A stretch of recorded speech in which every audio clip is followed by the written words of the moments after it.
Good morning, class. Good morning, ma'am. How are you today? We're good, ma'am. Good to hear that. Now let's begin our day with a prayer. Nina, will you please come forward and lead the prayer?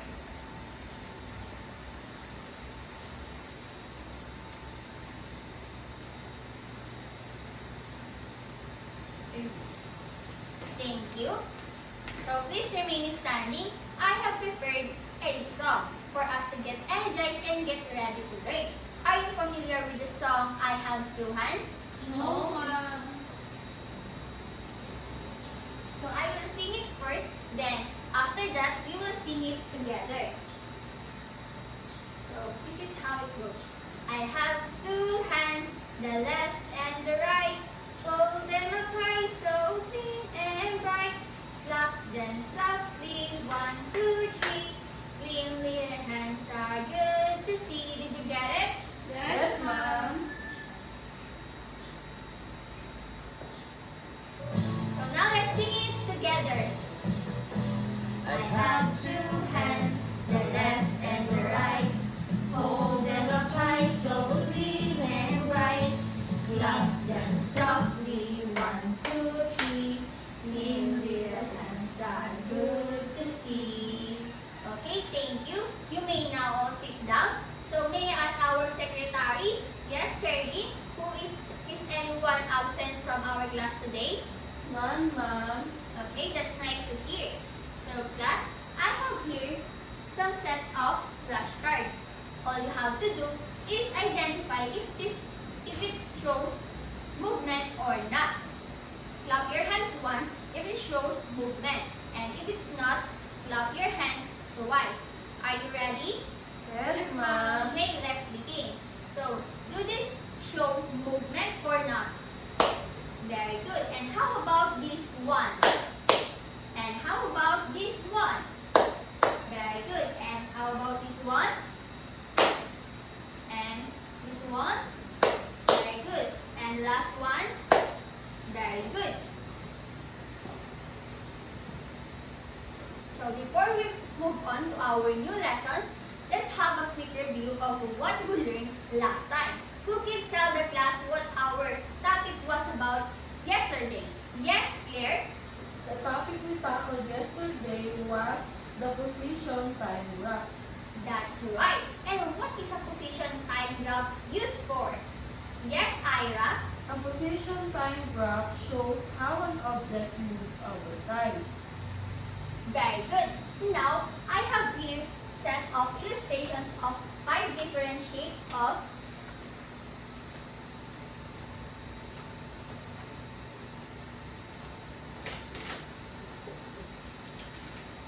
motion.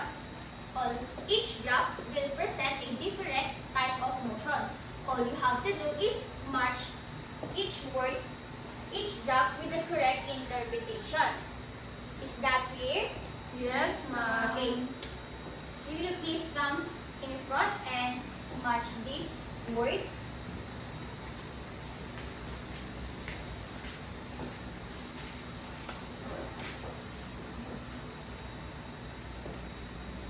Very good, thank you. And how about the second one?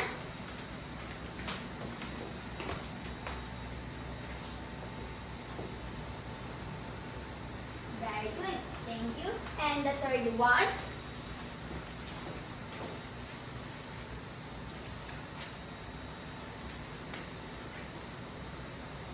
Very good. And the fourth one?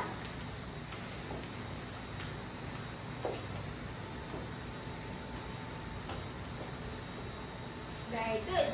And the last one?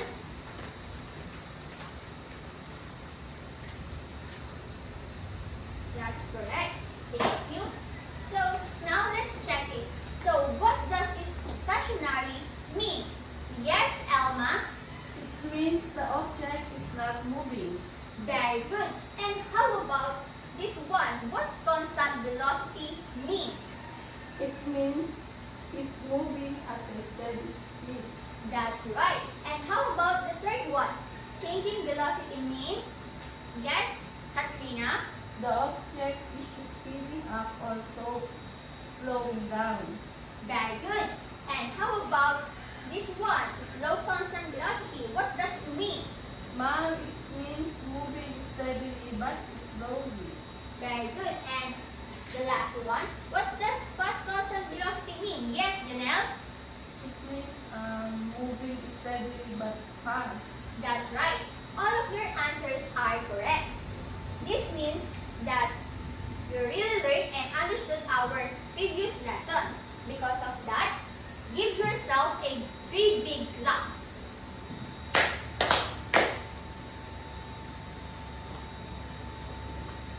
So I have here a 4 big pictures. All you have to do is say what's the first word that comes into your mind.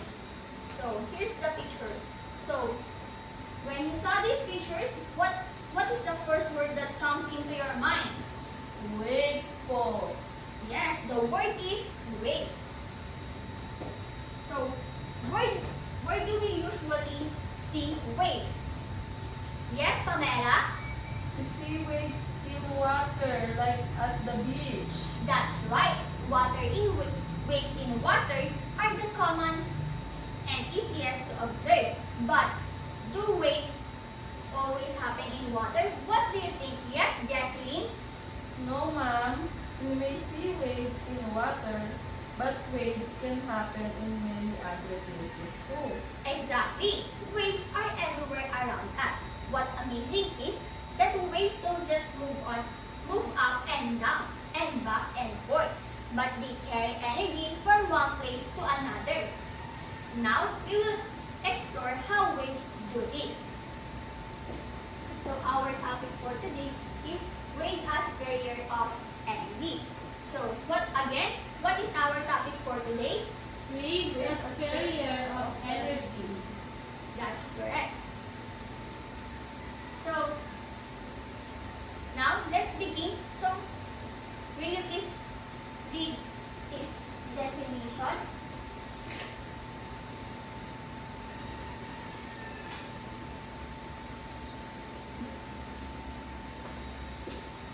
Yes, Ara?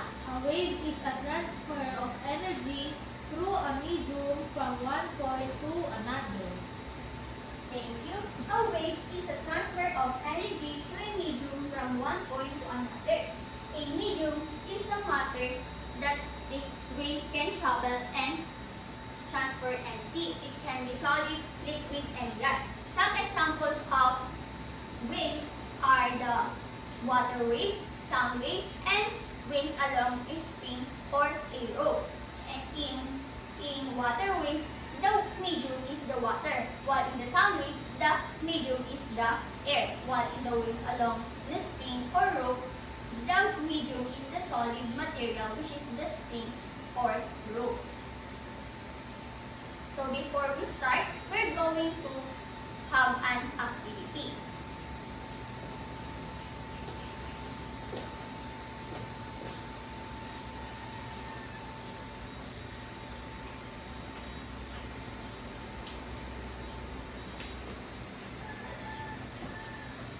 So I have here some guide questions. For station 1, will you please read the guide questions? For station 1, yes, Karil.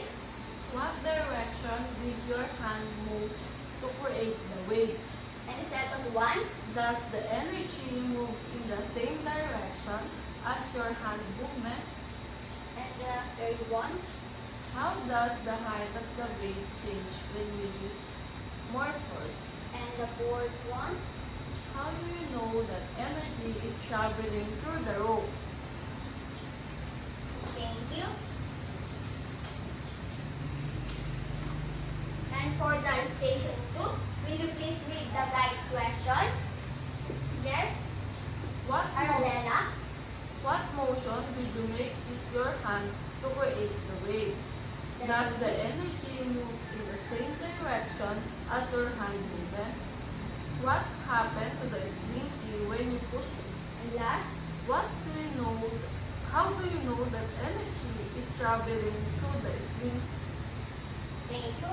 So, all of those questions are you going to answer later?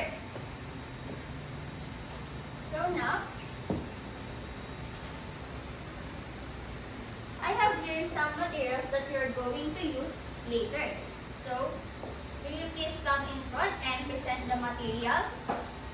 Joyce?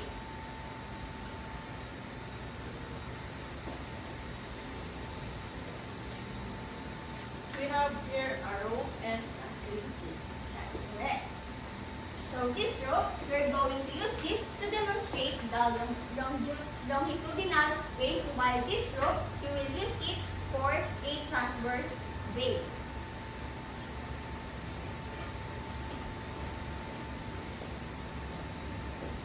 So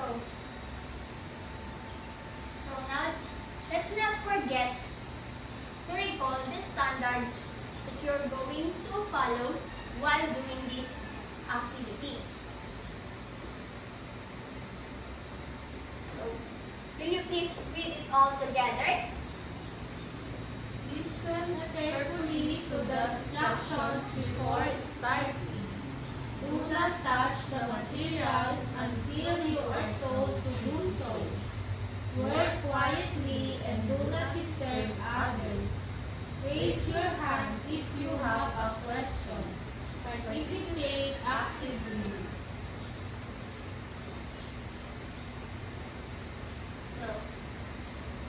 So I will group you into two groups. This will be the group 1 and this will be the group 2. Each group will start at one station, then rotate to other after finishing. You have 6 minutes at each station to do the activity and answer the guide questions. When I say 1, 2, 3 switch, that's your cue to move to the next station. Is that clear? Yes, ma'am.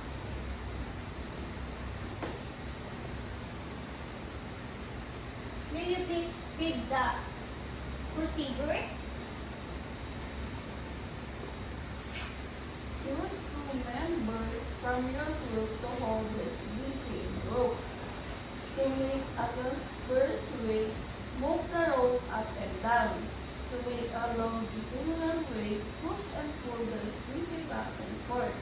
Observe how the waves change when you use more or less force. Answer the guide questions based on your observations. Okay, thank you. So, will you please come in front and demonstrate these waves? So, for transverse waves, please hold it. Okay. Will you please shake it, move up and down?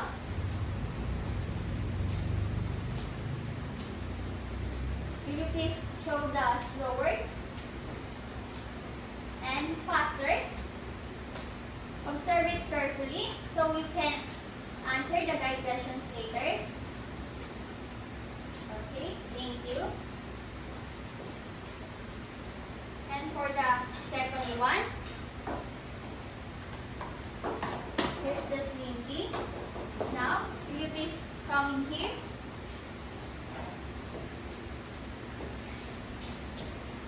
And Nina. Then move it back and forth. Lower. Push and pull. So observe how coils move. Okay, thank you.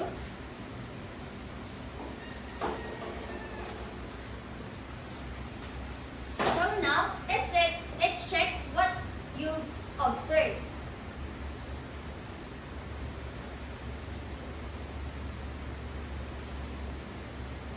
So, the wave in a rope is an example of transverse wave.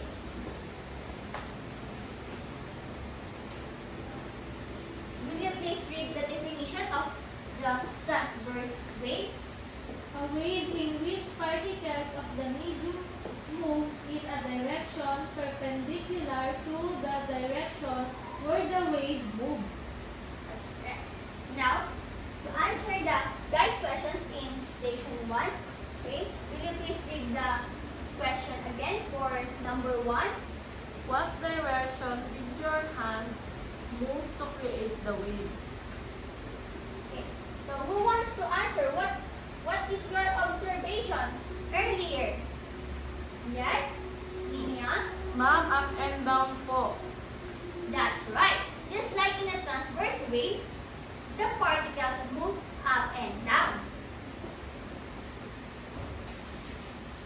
Just like here. They move up and down. In this case, the rope is moving perpendicular to the direction of energy travels. And for the second question, does the energy move in the same direction as your hand movement? What is your observation? Yes, Joyce? No, ma'am. Energy moves sideways along the rope. Very good. This shows that the direction of particle movement and the direction of energy transfer are different. So even though you move your hand up and down, the energy moves across the rope. And for the third question, how does the height of the wave change when you use more force? What is your observation? Yes, Dinah? Ma'am, it becomes bigger. Very good.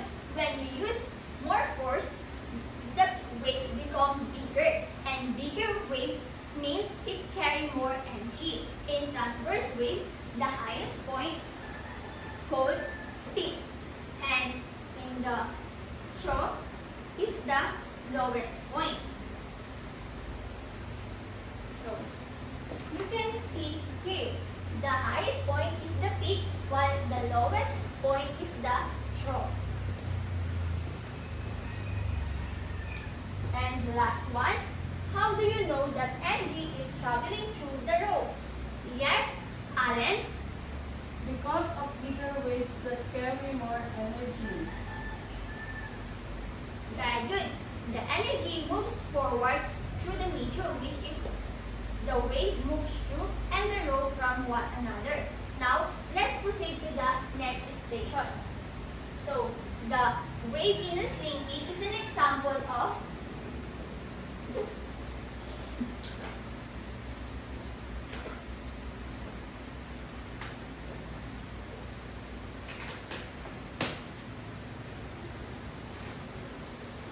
longitudinal wave. Can you please read the definition of longitudinal wave? Yes, Joyce? A wave in which particles of the medium move in a direction parallel to the direction where the wave moves. That's right. So now let's proceed to the guide questions earlier. Will you please read the question number 1 for station 2? What motion did you make with your hand to create the waves? Okay. So what is your observation? Back and forth po, ma'am. That's right. Just like in longitudinal wave, the particles move back and forth, passing the energy along the wave. So number 2, does the energy move in the same direction as your hand movement? What is your observation? Yes, ma'am. It moves in the same direction. That's right. The energy moves in the same direction or moves along the slinky. And number 3, what happened to the slinky when you push it? What is your observation? Ma'am, it compressed and spread out. Very good. So, when you push it or compress it, the compressed area called the compression, while the spread out called the rarefaction. So when you compress the pulse, you're storing energy in that area. And when the energy spreads out, the energy is spread to the next section. This transfer of energy can be visualized by imagining the domino effect. And the third one, what happened to the slinky when you push it? Ma'am, it compressed and spread out. That's correct. So you can see here that the compressed area is the compression and the spread out is the rarefaction. In longitudinal wave, the particle movement move back and forth, and the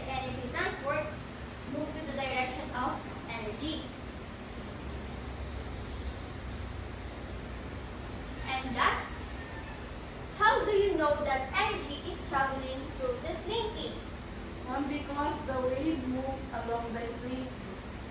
That's correct. The motion kept moving through the string E. That means the energy is passing through and making whole move from one after another. Good job, everyone. We've seen today that how waves work and how they carry energy. So now, I'm going to check if you really understood our lesson for today. So I'm going to ask you some questions. So, what our topic for today? Yes, Nina. Ma'am, about waves as carrier of energy. Very good. So I have some more questions.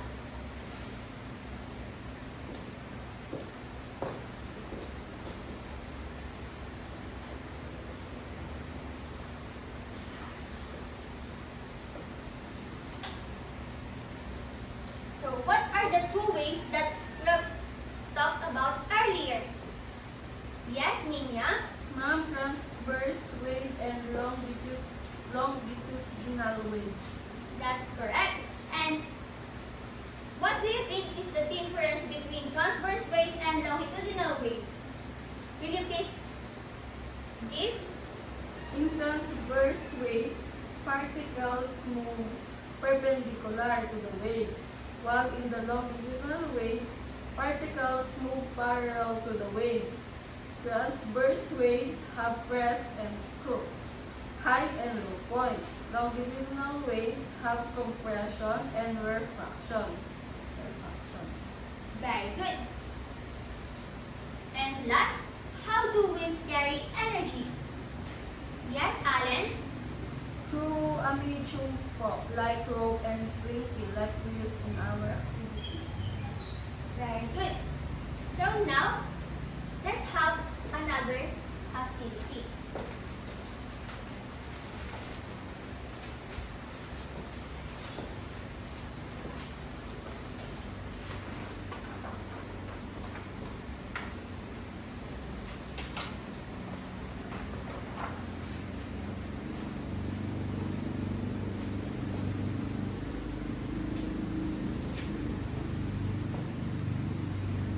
Will you please read the directions for your activity? Yes, Nina? Label the different parts of each wave correctly. Use a ruler to show the direction of energy and particle movement. Thank you. So, can you please come in front for the group 1 and group 2?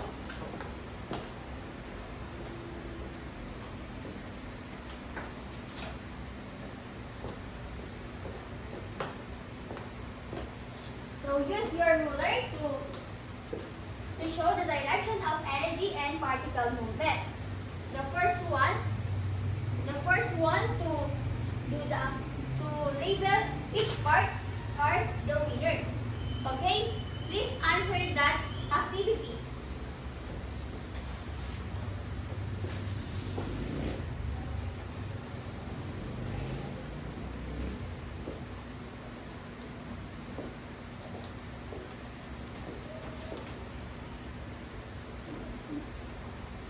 Am I correct, ma'am? Put your answer here on the underline. Okay, ma'am.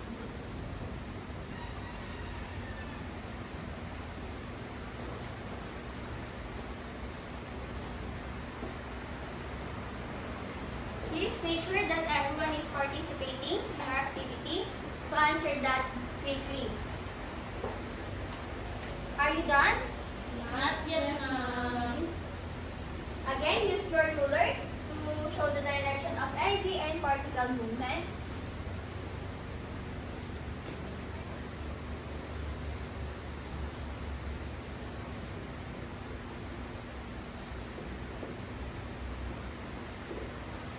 Okay, how about you? Can you please help them? Yes, ma'am. I'm helping them already. Okay, thank you. How about this group? Can you please keep quiet? Yes, ma'am. Are you done?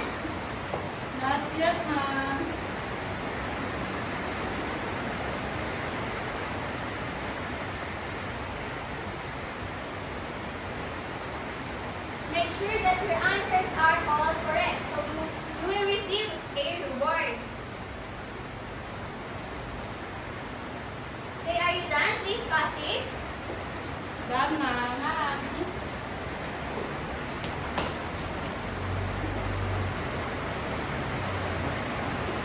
For this activity, the winner is the group 2, which is the one who did the longitudinal game.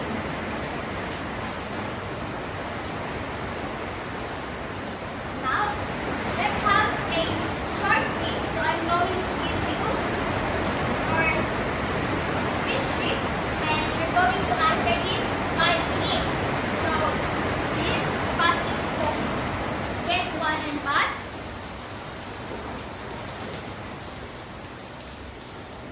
Again, you only have 5 minutes to answer that. Is that clear? Yes, ma'am. Okay. Answer it in your one whole sheet of paper.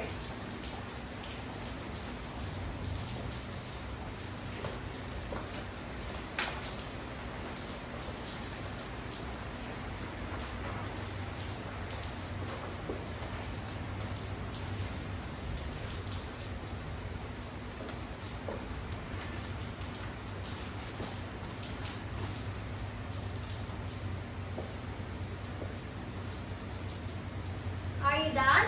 Not yet, ma'am. Okay.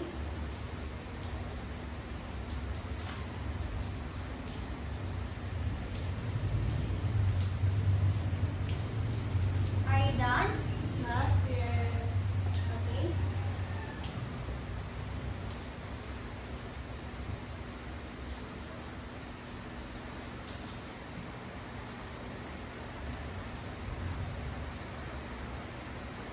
Ma'am, answer only or we'll go to copy. Answer only. Ma'am, I already copied the whole, the direction, ma'am. Okay, so it's okay. I will still check it.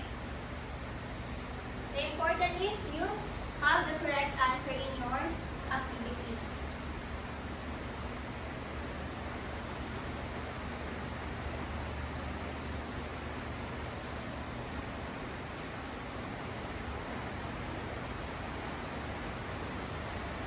Are you done? Not yet, ma'am. The boys at the back, are you answering your quiz? No, ma'am. Please keep quiet and answer it quietly.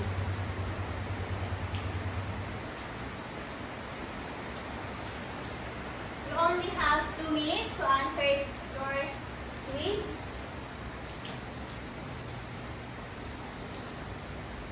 Okay, are you done? Ma'am, 1 more minute, please. Okay. Ma'am, how Yes? many sentences do I need to write on each number, ma'am? You can write one sentence. Okay, ma'am.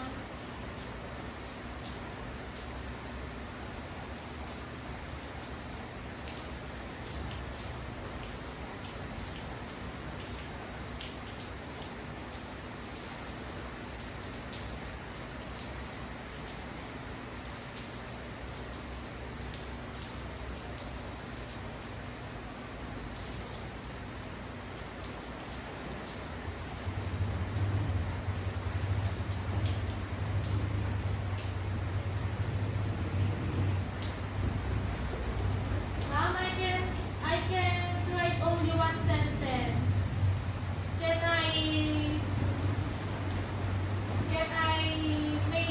can I add some words? Yes, it's okay. I will check it. I will be the one who will check it, so that's okay.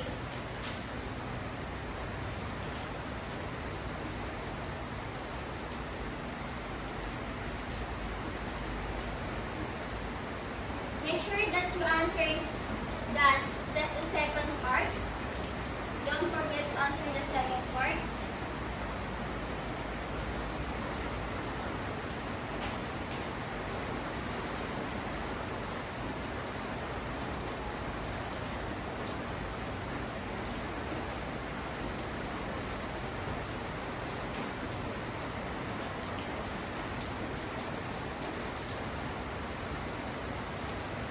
done?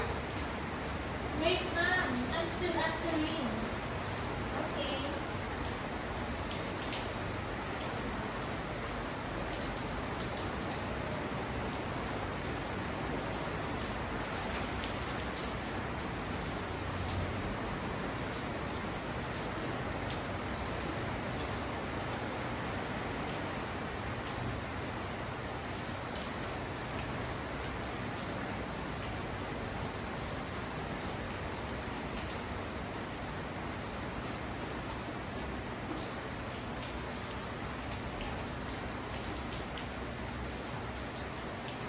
Are you done? Yes, ma'am. Yes, ma'am. I'm done. Please pass it forward.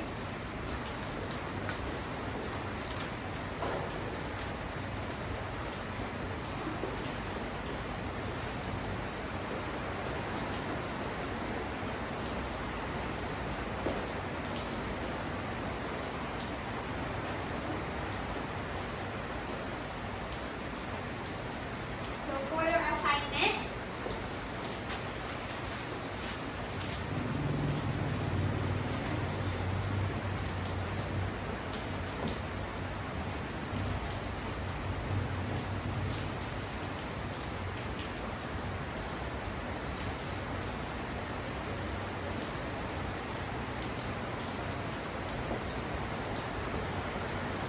will you please read the directions for your assignment?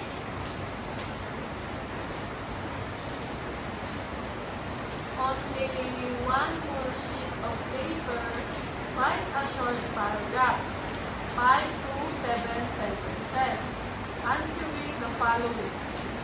What types of waves can you see or hear around you? How do these waves impact or shape the environment? How do waves help transfer energy? Okay, thank you. So, on your notebook, you may now start to write this assignment. So, spend a few minutes observing your surroundings.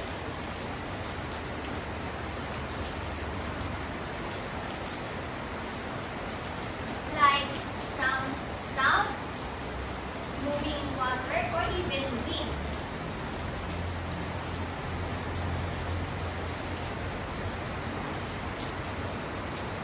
You can go outside with your friends to observe what's around you, what kind of waves around you.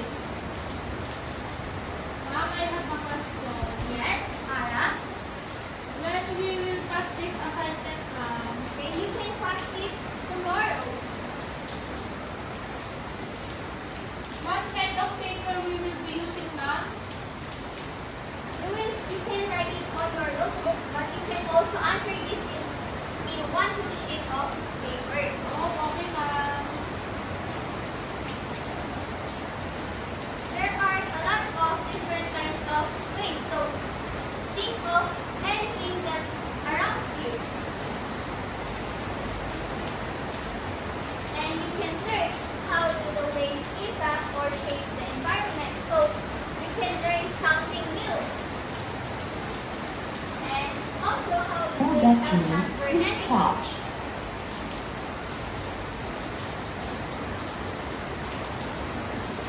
For the rubric, so here's the rubric for your assignment.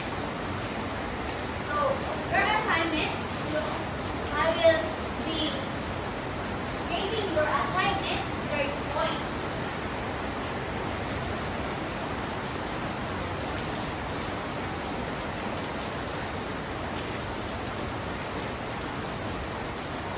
Ma'am, I have a question. Yes? We need to write the rubrics or not? Okay? No. Okay, teacher.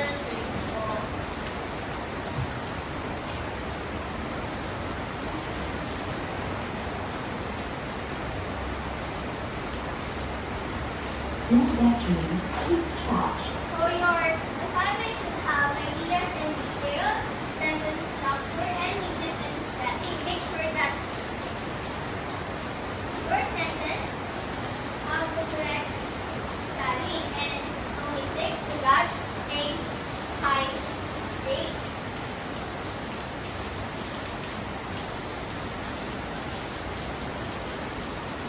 make sure that your handwriting is clear and understandable so I can understand it and I can read it.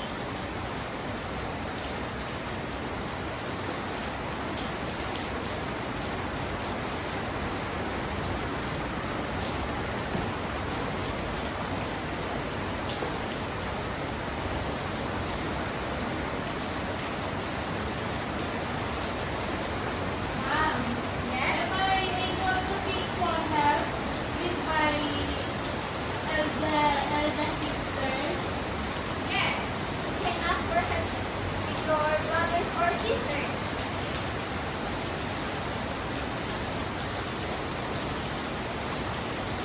Ma'am, I have a question again.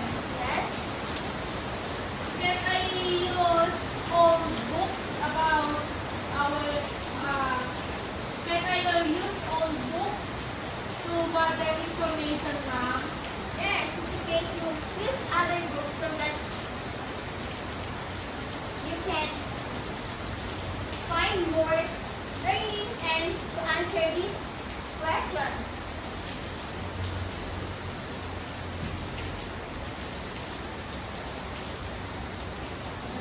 I will be glad if you seek answers to your assignment.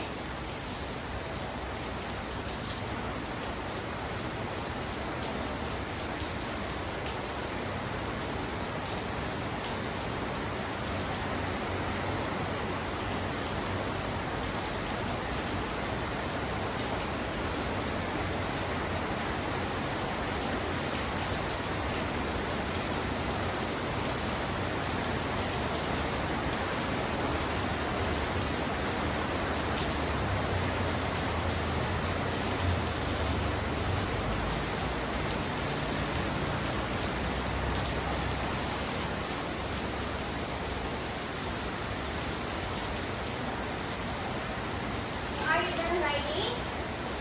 Yes, ma'am. How about the others? Are you done? Yes, ma'am. I'm still writing, ma'am. Okay.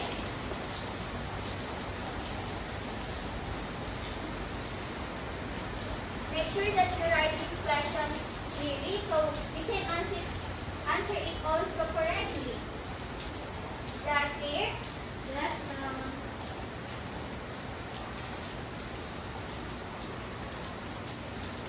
Your paragraph should have 5 to 7 sentences.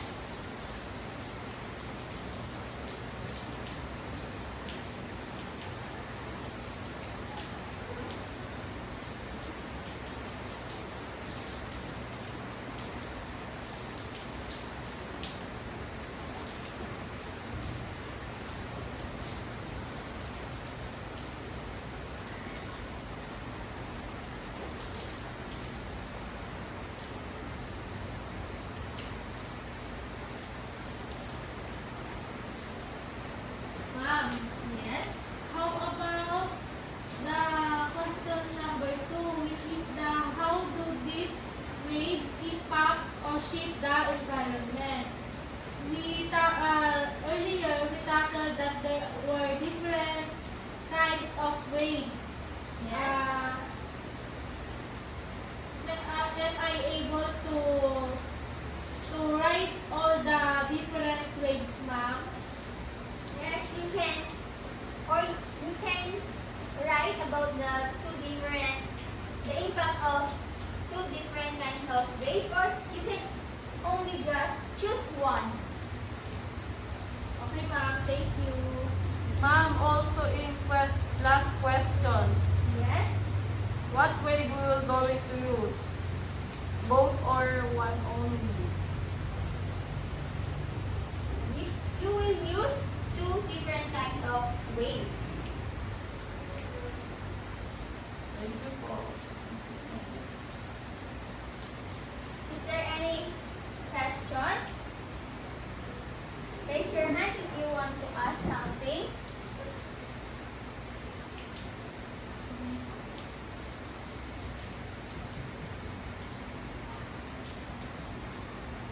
So here you can write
still raining. I am not ready to go home. Okay, you can stay here in your classroom.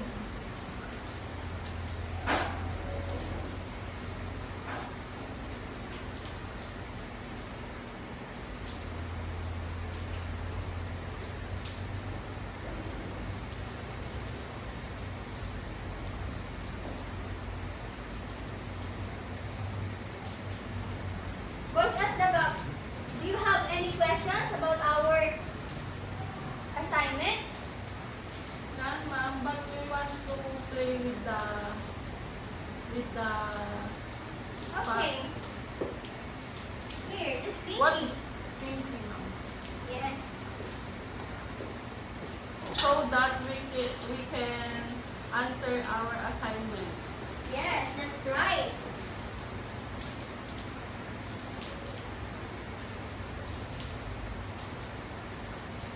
Are you done? Yes, teacher. Yes, okay, thank you.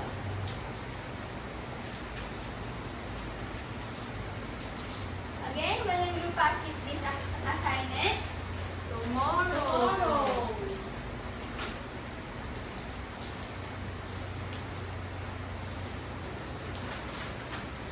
So thank you for participating in our lesson for today and in your group activities.